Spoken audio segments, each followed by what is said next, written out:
नमस्कार दर्शकबिन, स्वागत छ यहाँहरूलाई नेपाल बोर्डर टेलिभिजनको प्रस्तुति साहित्य कार्यक्रम शब्द चौतारीमा। म रेणुका भट्टराई।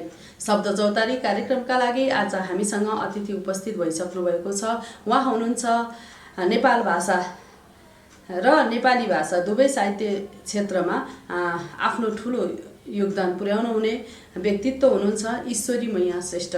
आउनुहोस् उहाँलाई हाम्रो यस कार्यक्रममा हार्दिक स्वागत गर्न चाहन्छौँ। धन्यवाद। यहाँले सबैलाई नमस्कार। हजुर, यहाँले नेपाल भाषा र सँगसँगै नेपाली भाषामा पनि धेरैवटा कृतिहरू प्रकाशन गर्नुभएको छ र त्यसमा आफूलाई एउटा नेपाली वाङ्मयको लागि समर्पण पनि गरिसक्नु भएको छ र विशेषतः यहाँ नेपाल भाषामा आफूलाई दखल राख्न चाहनुहुन्छ र भने अहिले चाहिँ यहाँ के गर्दै हुनुहुन्छ? प्राध्यापनमा पनि यहाँको लामो समय बित्यो, शिक्षण पेसाबाट पनि यहाँ अहिले रिटायर अवस्थामा हुनुहुन्छ। यति बेला चाहिँ यहाँ के गर्दै हुनुहुन्छ? हुन त प्राध्यापनमा थिएँ र अहिले रिटायर्ड लाइफ टाइम बिताइरहेको छु। हजुर, तैपनि अब अलिकति लेखपढ गर्ने, अब नेपाल भाषाकै विशेष गरेर नेपालीमा पहिले कविता लेख्थेँ। हजुर, अनि नेपाली कविता सङ्ग्रह निकाल्ने किसिमले एउटा पनि छ, तर निकाल्नु पाएको छैन है। र नेपाल भाषामा अब कविता, गजल, हाइकु र अहिले आएर यो लघुकथा पनि लेख्छु। र अहिले रिटायर लाइफ भए तापनि अलिकति लेखपढमा र नेपाल भाषा क्षेत्रमा चाहिने किसिमको कार्यमा अलि आफू बाहिर निस्कनु नपाए पनि अनलाइन मार्फत चाहिँ सक्रिय भइरहेको छु। किनभने अब म बिरामी भएँ, मलाई बाहिर जानु परेन भनेर जुग लाएर बस्यो भने दिमागमा झन् के नचाहिने कुरा आउँदो रहेछ।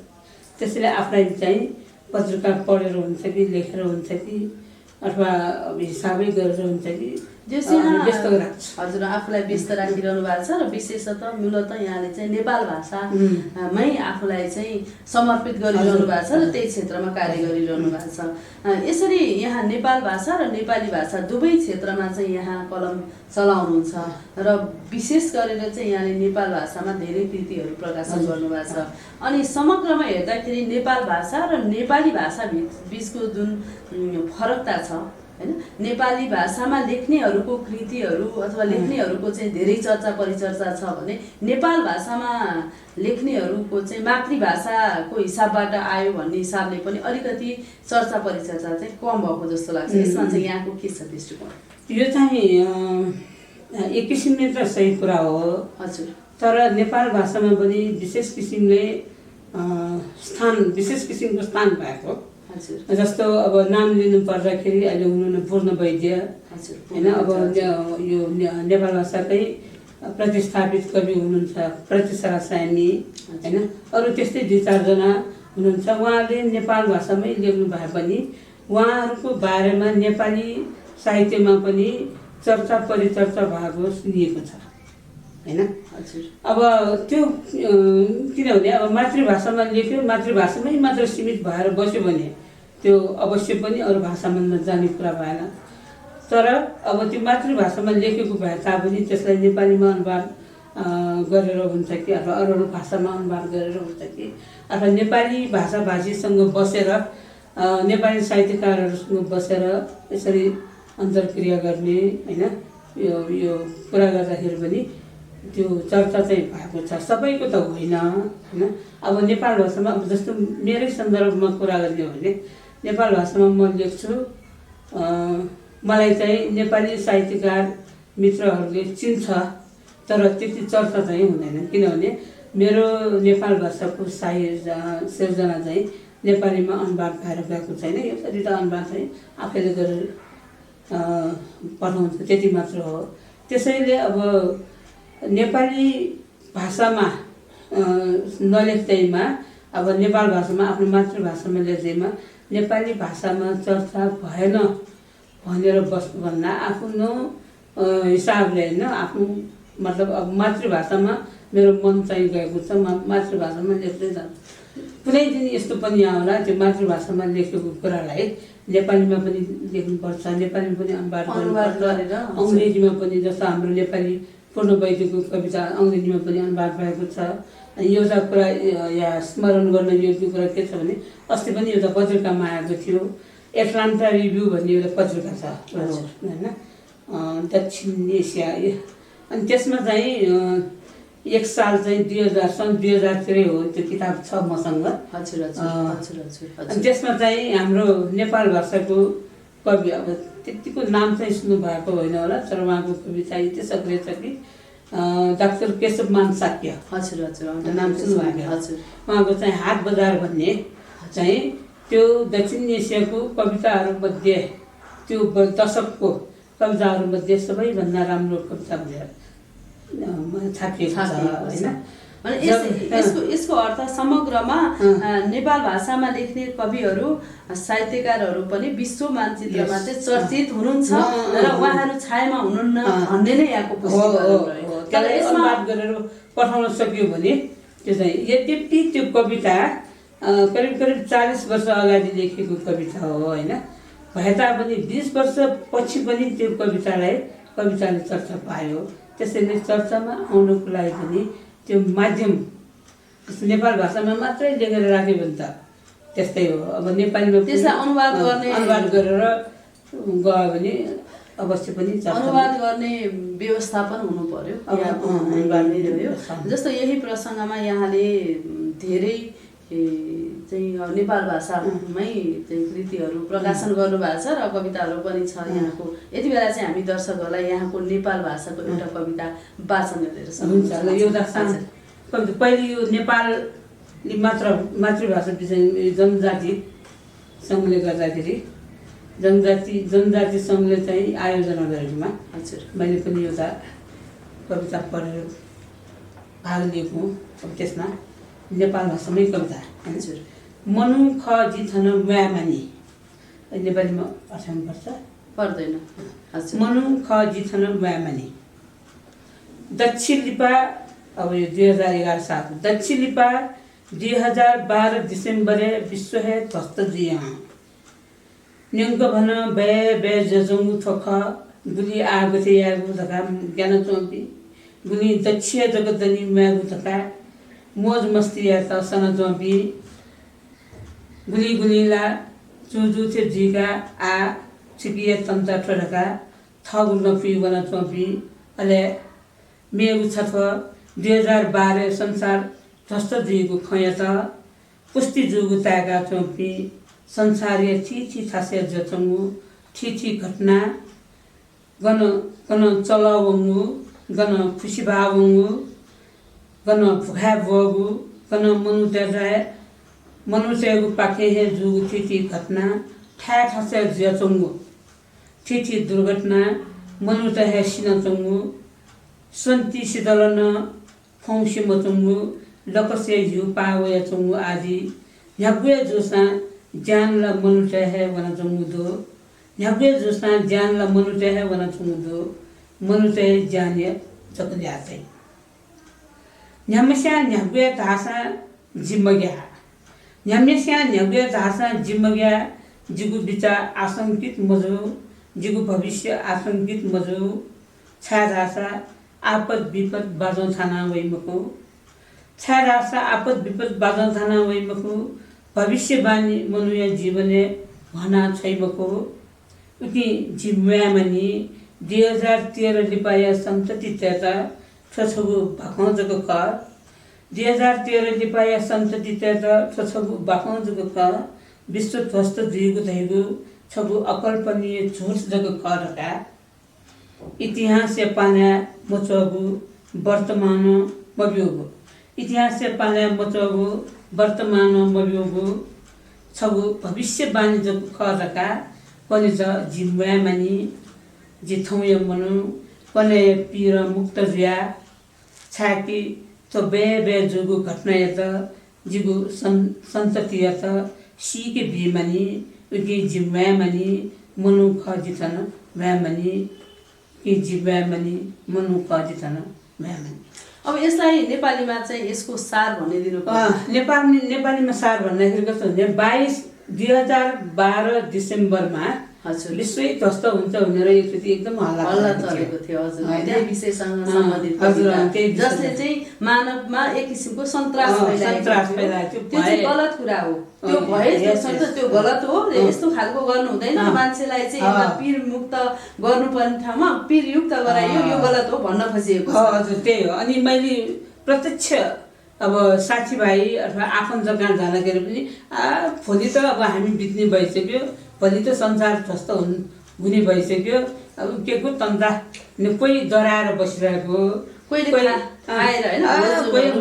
अब भोलि बित्ने हो मौज मस्ती गरौँ भनेर गरिरहेको होइन तर मेरो विचार त्यो होइन त्यो त्यो कुनै पनि घटना दुर्घटना भनेको यो सूचना दिएर आउँदैन हैन 2072 को भूकम्प जस्तै कुनै पनि त्यसरी मतलब बाजा थाना भनेको बाजा बजाएर सूचना दिएर आउँदैन त्यसैले यो हो त है नडराउनु लाइफ हो हाम्रो लाइफ हो 2013 मा पनि हामी त्यहाँ हुन्छौँ 2013 को सन्ततिहरूलाई पनि यो कथा हामीले सुनाउनु छ र हामी मान्छे हौ हामी बाँच्नु छ त्यस्तोमा नलागौँ भन्ने सन्देशयुक्त कविता त्यसको लागि यहाँलाई धेरै धन्यवाद र अब यही परम्पराको सुरुवात गर्नु जरुरी छ जस्तो यहाँले नेपाल भाषामा कविता लेख्नुहुन्छ अब त्यसलाई नेपालीमै उल्था गरिदिनु भयो आफै लेखक स्वयंले भने त्यो समस्याको समाधान चाहिँ हुने भयो त्यो हुन्छ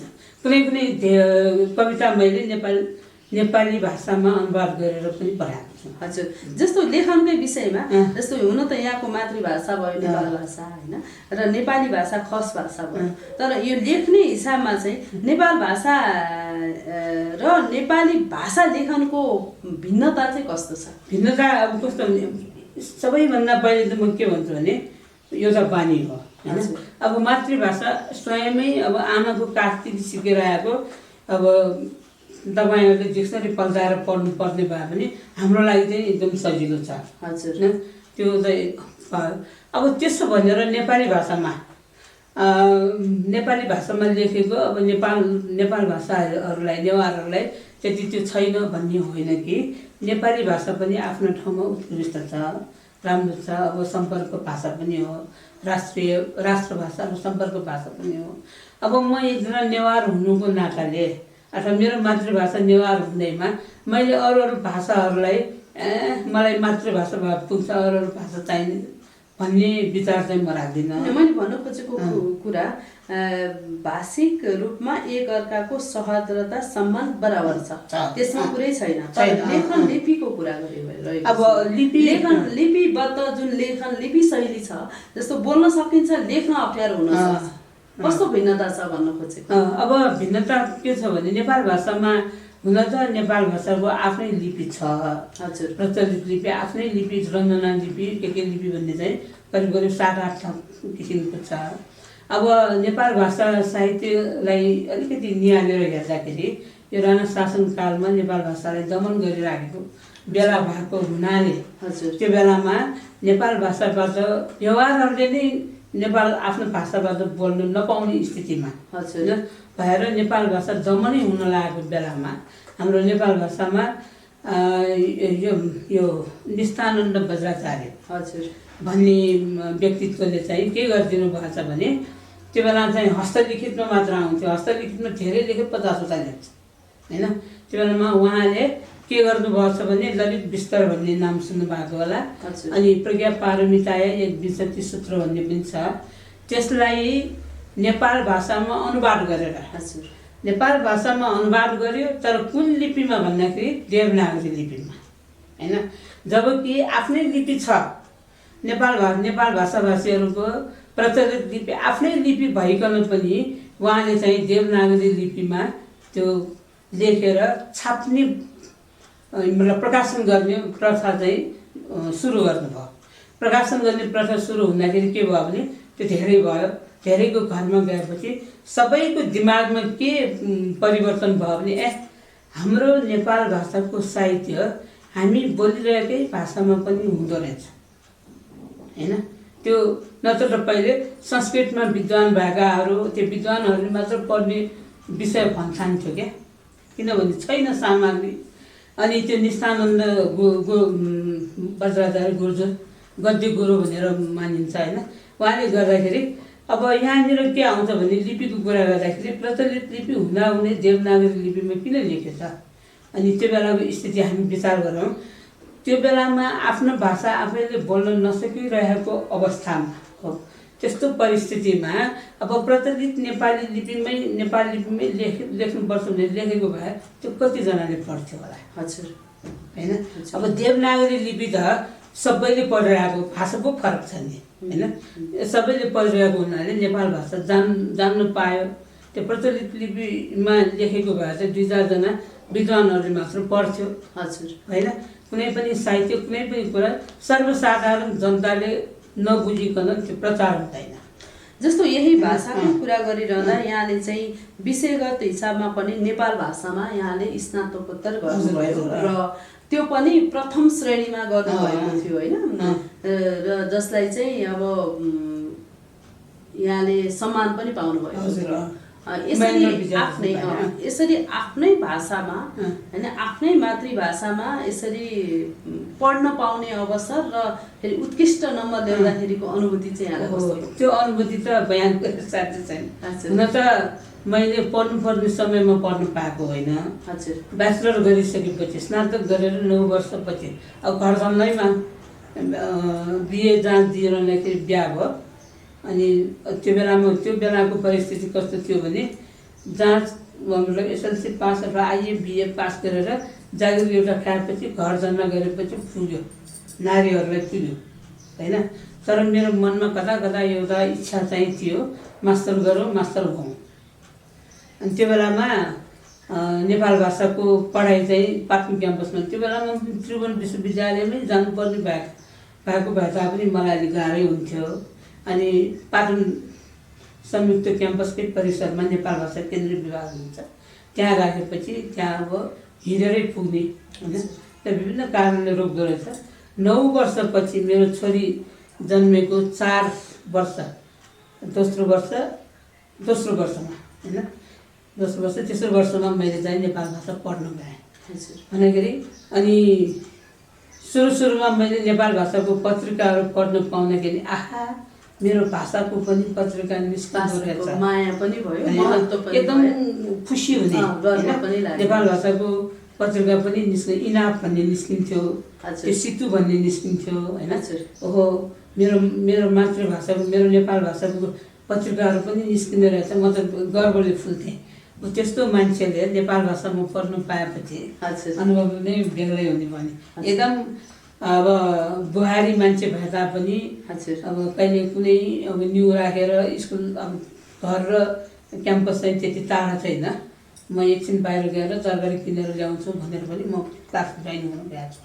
त्यसो गरेर मैले बिहानी कक्षामा चाहिँ मास्टर पास गरेँ भनौँ न। अब मेरो अब पहिलेदेखिको मेरो पारिवारिक वातावरणले गर्दाखेरि दिमागमा त्यस्तै छ, धेरै ठुलो इच्छा चाहिँ गर्न आउँदैन मलाई।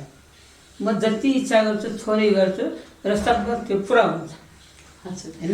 त्यसैले मेरो मनमा कता कता अब 9 वर्षसम्म त मैले मास्टर नपढिकन बिए मात्र गरेर बसिरहेँ, घर धन्दैमै अल्झिरहेँ, राम्ररी बुहारी भएर बसिरहेँ होइन। अनि तर पछि मलाई लाग्यो ओहो पाएन, यो एउटा इच्छा त मैले पुरा गर्नै पर्छ। मलाई पढाउन चाहिँ मलाई मन लाग्छ, पहिलेदेखि इच्छा थियो।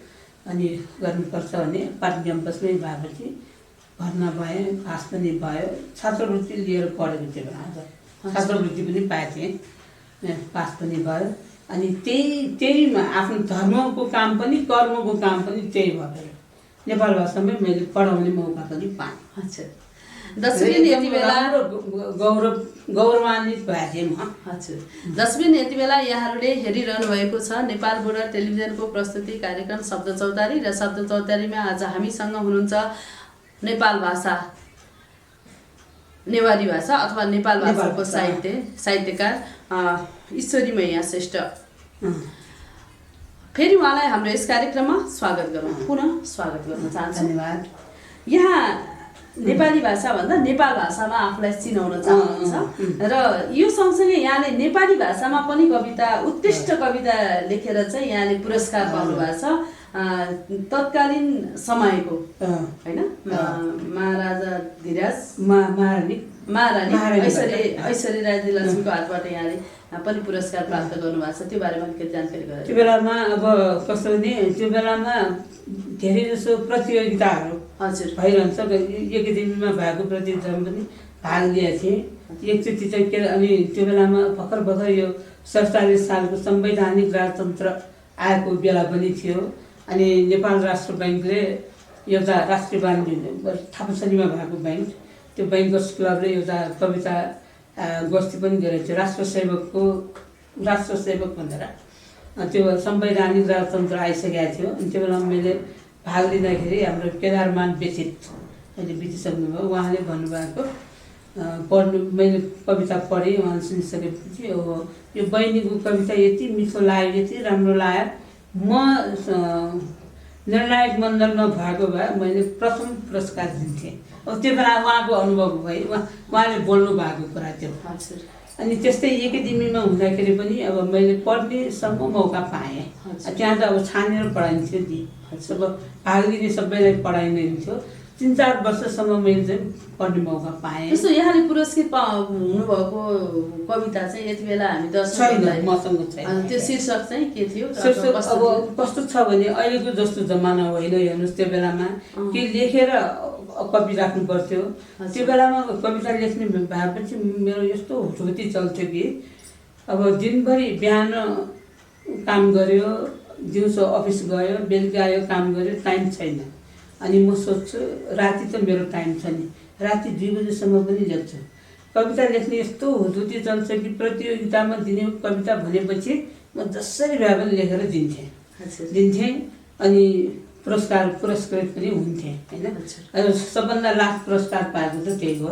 अनि त्यो बेलामा मैले अब पुरस्कार भनेको हेर्नुहोस् म कुनै राजनैतिक आस्थासँग कुनै आस्था होला म भित्र होला तर कुनै राजनैतिक पार्टी कुनै राजनैतिक आस्थासँग म जोडिएको छैन तर मैले माधव प्रसाद घिमिरे अब उहाँ त साहित्यकारै भयो माधव प्रसाद घिमिरे अनि यो हाम्रो कृष्णप्रसाद भट्टराई होइन कृष्णप्रसाद भट्टराई अनि माधव कुमार नेपाल यो सबै यो कीर्तिनिधि विष्ट सबैको हातबाट मैले जस्तो कीर्तिनिधि विष्टको हातबाट पुरस्कार पाएको त यो जाउलाखेल युथ क्लबले कार्यक्रम गर्दाखेरि यसरी चाहिँ यस्तो कविता लेख्ने हुँदुटी हुन्थ्यो कि म लेखेर दिन्थेँ र त्यो कुनै दिएको चाहिँ पुरस्कारै पाउँथ्यो सानजनादेखि प्रथम पुरस्कार।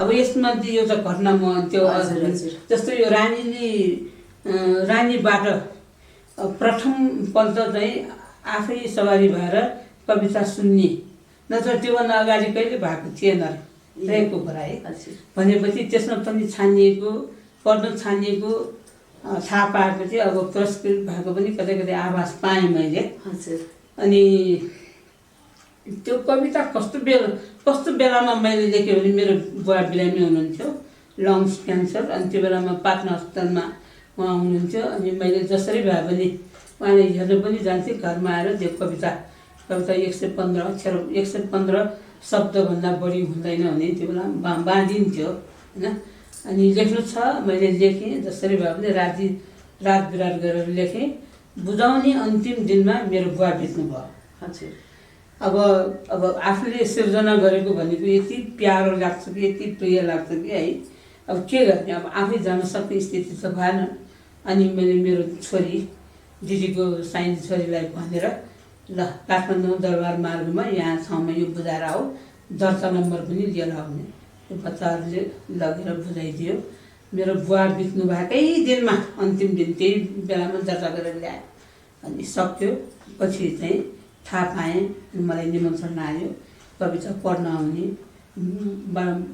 बरामार्नीको अगाडि अब जस्तो सुकै भए पनि मैले भने नि आस्था सबैमा छ राम्रो कुरामा छ तर कुनै आस्थामा बाँधिएको चाहिँ म छैन हजुर होइन यति बेला हामी दर्शकहरूलाई यहाँको नेपाली भाषामा लेखिएको कुनै कविता वाचन अब नेपाली भाषामा लेखिएको कविता हजुर भन्दाखेरि मसँग आमा अब यो आमा भन्ने कविता पनि आमा भन्ने एउटा कविता लेखेका थिएँ।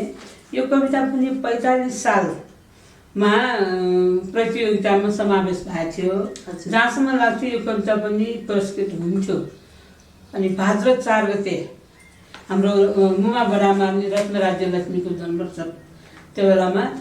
अनि त्यही बेलामा भूकम्प गएको थियो। 45 सालको भूकम्प होइन, भूकम्प जाँदाखेरि त्यो भूकम्पले बिथोलियो, कविता प्रतियोगिता भएन। नभएपछि अब कविता त छ मसँग होइन। आमा भन्ने कविता लेखेका थिएँ, नेपालीमै लेखेको यो चाहिँ, त्यही नेपालीमै कविता है। अनि जहाँसम्म लाग्छ यो कविता मैले पढ्नु पाएको, त्यो कविता सम्मेलन भएर पढ्नु पाएको भए यो त कुनै न कुनै एउटा सान्त्वना पुरस्कार भए पनि अथवा कुनै पुरस्कृत हुने मलाई चाहिँ विश्वास थियो। पढ्छु म। आमा शीर्षक चाहिँ आमा हो। एउटा आमा एउटा आस्था बनेर उभिएको छ सगरमाथा उचाल्ने अभिलाषा बोकेर। आमा एउटा आस्था बनेर उभिएको छ सगरमाथा उचाल्ने अभिलाषा बोकेर। अभिलाषा आमा तिम्रै काखको सिर्जना हो, सिर्जना फुल्नुपर्छ अझै ममताको जीवन्त छाहारीमा। ममता एउटा अन्त्यहीन यात्रा हो, यात्रा चल्नुपर्छ निरन्तर प्रत्येक पाइलामा कर्मरेखा बनेर। कर्मरेखा आमा तिमीले बनाएको बाटो हो, एउटा पथिक म हिँडिरहेछु क्षितिज उघारेर कर्तव्य पथमा। क्षितिज आमा तिम्रै सुमधुर स्वप्न हो, स्वप्न फैलिनुपर्छ धरतीको पवित्रतामा। धरती आमा तिम्रो मन हो अग्लिँदैछ आकाश छोएर। धरती आमा तिम्रो मन हो अग्लिँदैछ आकाश छोएर। आकाश आमा तिम्रो उच्चताको आभास हो, एउटा प्राण हुँ हाँसिरहेछु अस्तित्वको आधार बोकेर। अस्तित्व आमा तिमीले रोपेको बिरुवा हो, यो झाँगिनुपर्छ अनि अझै जीवनका विशाल फाँटमा। अस्तित्व आमा तिमीले रोपेको बिरुवा हो, यो झाँगिनुपर्छ अझै जीवनका विशाल फाँटमा। जीवन एउटा गति हो, यो रुक्नुहुन्न कतै। एकमुठी किरण पोतेर हट्केलामा तिम्रो सिङ्गो राष्ट्र सजाउने आत्मा हो त्यो आफै पनि हाँस्नुपर्छ। आत्मा आमा तिम्रै सत्यताको प्रकाश हो, एउटा वर्तमानमा बाँचिरहेछु भविष्यमा भविष्यका सुन्दर स्वरूपमा। आस्था आमा तिम्रै सत्यताको प्रकाश हो, एउटा वर्तमानमा बाँचिरहेछु भविष्यका सुन्दर स्वरूपमा। भविष्य आमा तिम्रै आशीर्वाद हो, फैलिनुपर्छ आकाशको स्वतन्त्रतामा। स्वतन्त्रता मुटुभन्दा प्यारो ढुकढुकी हो, स्पन्दित हुनुपर्छ निरन्तर माटोको सुवास छरेर। माटो आमा तिमीले नै दिएको प्रसाद हो, माटो आमा तिमीले नै दिएको प्रसाद हो। असाध्यै सुन्दर कविता। र आमा मातृभूमि एकमुठी किरण पोतेर होइन, एकमुठी किरण पोतेर कस्तो मिठो शब्द समेट्छन्। असाध्यै यहाँले भने जस्तै यदि त्यो समय सापेक्ष थियो भने पक्कै पुरस्कृत त्यो बेलामा हुन्थ्यो। किनभने मुमा बडामारानीको जन्मसम्म पनि भएको, आमा सम्बन्धी पनि भएको पनि मैले भने। नेपाल भाषाको क्षेत्रमा चाहिँ गजल कृति र हाइकु कृति निकाल्ने पहिलो महिला कृतिकार बन्ने मौका चाहिँ मैले पाएको छु। भन्नाले यो नेवारी नेपाल भाषाको जस्तो यो मुक्कु मब्यानीको स्वाहा भन्ने, मुक्कु मब्यानी पनि फुल्न बाँकी फुल भने जस्तै हो। यो सङ्ग्रह जुन निकाले योभन्दा अगाडि निस्केको छ तर महिलाको छैन। सङ्ग्रहको रूपमा चाहिँ नेपाल भाषामा यहाँको पहिलो महिलामा। हजुर, महिला हाइकु हाइजिन होइन। अनि गजलमा पनि त्यस्तै छ। अब त्यसैबाट एउटा दिँदा म अब सर पढ्छु है। जस्तो मुसु न्युगु स्वा गमला थारनुल लुगा चमक। यसको अर्थ के हो भने अर्थ पनि भन। हजुर, मुसु न्युगु स्वा भने हुर्केको छोरी भने अब त्यो मैले भन्न खोजेको हुर्केको छोरी गमला थारनुल। अब गमला भनेको त्यो फुल बस्ने गमला मेरो छोरी होइन। लुगा चमक अब हुर्केको छोरीलाई के गर्नुपर्छ हामीले अब टाइममा उसको अब त्यो जति जति बढ्यो त्यति आमा बाबालाई पिर हुँदो रहेछ कि त्यही भन्न खोजेको। मुसो न्युगु स्वा मुसुक्क हाँसेको फुल गमला झस्कियो, गमला थारा नुल गमला झस्कियो, मन चञ्चल भएन, नुगा चम्मक होइन। पुखुली न्याज चुल्ल बुल्ल यही पुसे लला अशान्त। पोखरीमा माछाहरू चुल्ल बुल्ल हेर्दै रमाइलो, तर पानी त अशान्त भयो नि त्यहाँ। पानी त अब छचल्किनु पऱ्यो होइन। त्यो सर्ग चक्कन सुपाय थ मरु धरती खिउलो। सर्ग आकाश खुल्ला भयो, बादलको आफ्नो कोही छैन, आकाश यो धरती अँध्यारो भयो है। सगरमाथा स्वर्गते थित्यो मुदु नगु त मुल। सगरमाथा त धरतीकै एउटा हो नि। सगरमाथा आकाशमा छुन लागेको छ, अनि आकाशमा भएका ताराहरूलाई जलन भएको छ हेर। अब छुन लाग्यो नि, मलाई छुन आउनु लाग्यो भने जस्तै। चिपुलाय यी छमु गनचङ्गु फी ढाटे मठा। यो जाडो महिनाको समय यो सुकेको बालुवा हातमा मुठी पार्ने चाहिँ सल्लो झर्छ, हातमा छैन। समय छोटो छ भन्न खोज्यो। असाध्यै सुन्दर। अरू पनि पढ्ने कि हुन्छ, अहिलेलाई यति नै गरौँ। र यहाँका हाइकु असाध्यै सुन्दर र त्यसले भाव महत्त्वपूर्ण बोकेका छन् र ओजपूर्ण छन्। यहाँले लौकथा पनि लेख्नुहुन्छ है। हामी दर्शकहरूलाई यहाँको एउटा लौकथा पनि नेपाल भाषामै, नेपाली भाषामा छ भने नेपाली भाषाको नेपाली भाषामा अनुवाद गरेर म सम्झेर भन्छु। मैले अहिले भर्खरै 2-3 टुक्रा लघुकथा लेखेको थिएँ। त्यसमा अब नेपालीमा भन्नुपर्दा एउटा के छ भने सुगा र काग। छोटो छ। सुगा असाध्यै राम्रो, मान्छेले सिकाए जस्तो बोल्न सक्छ। अनि काग भने मान्छेले सिकाएको बोली बोल्ने उसलाई मतलब छैन, जहाँ पनि का का भनेर कराउँछ। मान्छेहरू उसको स्वर सुनेर सुगोल सुगोल भन्दै धपाउँछ, तर त्यो मान्छेको बोली सिक्न सक्ने त्यो सुगालाई किनेर लगेर एउटा सुन्दर पिँजरामा राखेर मिठो मिठो खानेकुरा खुवाएर राख्छ। 2-3 दिनसम्म त सुगालाई रमाइलो लाग्छ। 3-4 दिनपछि सुगालाई लक्ष्मी पौडेल, लेखनाथ पौडेलको कविता पिँजराको सुगा भन्ने कविता याद आउँछ होइन। सबैजना अब आफन्तहरू काग त्यस्तो कराउँछ, बेसुरले कराउँछ, तैपनि त्यसलाई वर्षको एकचोटि काग तिहार भनेर पूजा गर्छ। काग तिहार भनेर पूजा गरोस् नगरोस् उसलाई केही मतलब छैन। आफ्नो भाषामा जे पाए त्यही बोलेर जानु पाइन्छ, उसले कसैले केही गर्दैन। तर बिचरा सुगा मान्छेको भाषा कति मिठो बोल्छ, मान्छेले रमाइलोलाई पाल्छ, तर सुगाको भित्री मनको अर्थ मान्छेलाई थाहा छैन। उसले त्यही सुगाले के अरे मान्छेले जस्तो सिकाउँछ त्यस्तै भन्छ, त्यस्तै गरेर उसले पनि बोल्छ। राधा कृष्णको गोपी पनि कृष्णको। यतिको मात्रै छ।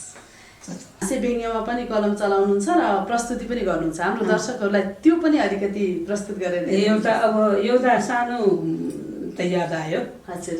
क्लासमा टिचरले पढाइरहेको थियो, गुरुले पढाइरहँदाखेरि पछाडि बस्नेहरू हल्ला गरिरहेको थियो।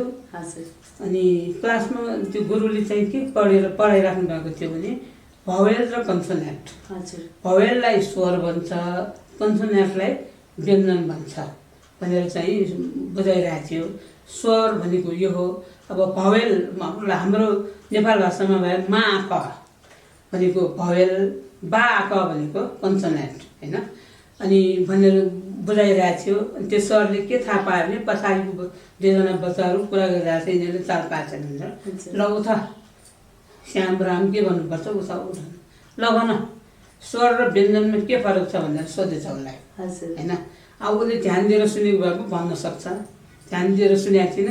तर बच्चाहरू यति चलाक छ कि उसले जवाब दियो, सर स्वर भनेको मुखबाट बाहिर आउने, व्यञ्जन भनेको मुखभित्र जाने। सरलाई नै हाँस्न आयो अरे। उसले ठिक जवाब दियो नि।